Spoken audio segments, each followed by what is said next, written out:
सावन का महीना सबसे पावन महीना होता है। कहा जाता है कि इस महीने में भगवान भोलेनाथ की अपने भक्तों पर खास कृपा होती है। इस दौरान महाशिवरात्रि के पावन अवसर पर मंदिरों में भक्तों का तांता लगा नजर आया। आज इस रिपोर्ट में हम आपको बताएंगे कि महाशिवरात्रि का खास दिन क्यों मनाया जाता है, इसके क्या मायने हैं, इसके पीछे की क्या कहानी है। साथ ही ये भी बताएंगे कि सावन के इस खास महीने में श्रद्धालु भगवान शिव को किस तरह से प्रसन्न करते हैं। नमस्कार, आप देख रहे हैं न्यूज टाइम में आपके साथ अनु चतुर्वेदी। चलिए इस खबर को विस्तार से समझते हैं। भगवान शिव को चतुर्दशी तिथि का स्वामी माना जाता है। ईशान संहिता में कहा गया है कि भगवान शिव फाल्गुन महीने के कृष्ण पक्ष की चतुर्दशी तिथि वाले दिन ज्योतिर्लिंग के रूप में प्रकट हुए थे। इसलिए इस तिथि वाले दिन महाशिवरात्रि का पर्व मनाया जाने लगा। लेकिन इसके अलावा भी महाशिवरात्रि की कई मान्यताएं हैं। एक कथा के अनुसार इस दिन सागर मंथन हुआ था और जिसमें से काल केतु विष निकला था। उस समय भगवान शिव ने संपूर्ण ब्रह्मांड की रक्षा करने के लिए खुद ही पूरा विष पी लिया था, जिस कारण उनका पूरा कंठ नीला हो गया था। विषपान के बाद से ही उन्हें नीलकंठ की संज्ञा दी गई। अन्य मान्यताओं में इस दिन को शिव पार्वती के विवाह के रूप में भी मनाने की परंपरा रही है। सावन के इस पावन महीने में वैसे तो आपको कई लोग कावड़ ले जाते दिखाई दिए होंगे, जो कई कई किलोमीटर चलकर जल लेकर आते हैं। आपने कई भक्तों की गाथाएं सुनी होंगी, लेकिन भोलेनाथ का एक भक्त ऐसा भी है जिसका एक पैर नहीं है, फिर भी वो हिम्मत करके कावड़ लेने पहुंचा था। हरियाणा में सोनीपत का रहने वाला 24 साल का मोहित अपने जीवन में संघर्ष कर रहा है। उसकी कहानी प्रेरणा देने वाली है। बचपन में फौज में जाने का सपना देखा, लेकिन 15 साल पहले बोन कैंसर की वजह से एक टांग गंवानी पड़ी। इससे सेना में जाने का सपना टूटा तो हिम्मत हार बैठे। लेकिन भोलेनाथ को तो कुछ और ही मंजूर था।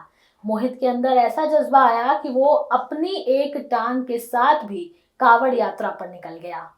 भक्ति का एक और नजराना रेवाड़ी में देखने को मिला, जहां शिवरात्रि के इस पावन अवसर के लिए हर रोज 15,000 पार्थिव शिवलिंग बनाए जा रहे हैं। आपको बता दें कि ये शिवलिंग मिट्टी से तैयार किए जाते हैं और इसका निर्माण स्थानीय श्रद्धालुओं और पंडितों द्वारा किया जाता है। मंदिर के अंदर पूजा और रुद्राभिषेक कार्यक्रम आयोजित किए गए, जिसमें दूध, जल, घी, दही, पंचामृत और बेलपत्र आदि से शिवलिंगों का संपूर्ण अभिषेक किए जाते हैं।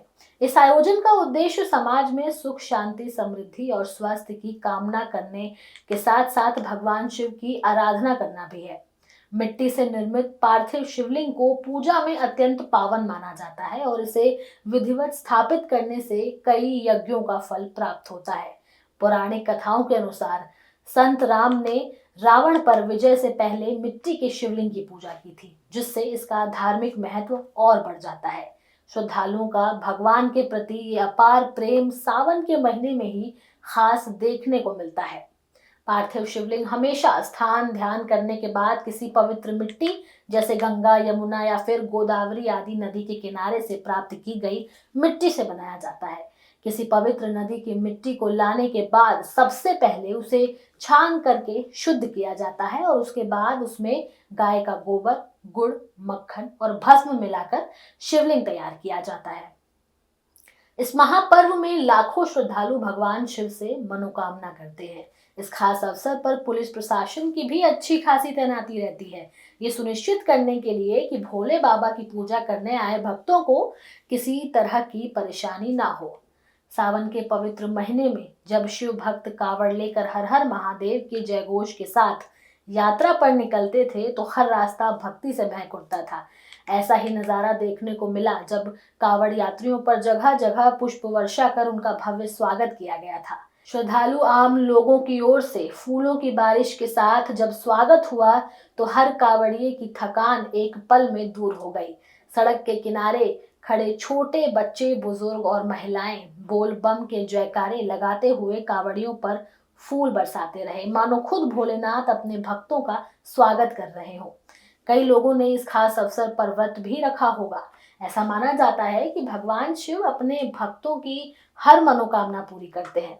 तो अब आप लोगों ने ये देखा कि किस तरह से लोगों के मन में भगवान शिव के लिए आस्था है और लोग किस तरह से दूर दूर से गंगा जल लेकर वापस लौटे। फिलहाल के लिए इस खबर में इतना ही। हमारे चैनल न्यूज टाइम की तरफ से आप सभी दर्शकों को शिवरात्रि की हार्दिक शुभकामनाएं। अब ये वीडियो कैसी लगी आप हमें कमेंट करके जरूर बताएं। हमारे चैनल को सब्सक्राइब करें, लाइक करें और शेयर करना ना भूलें। नमस्कार।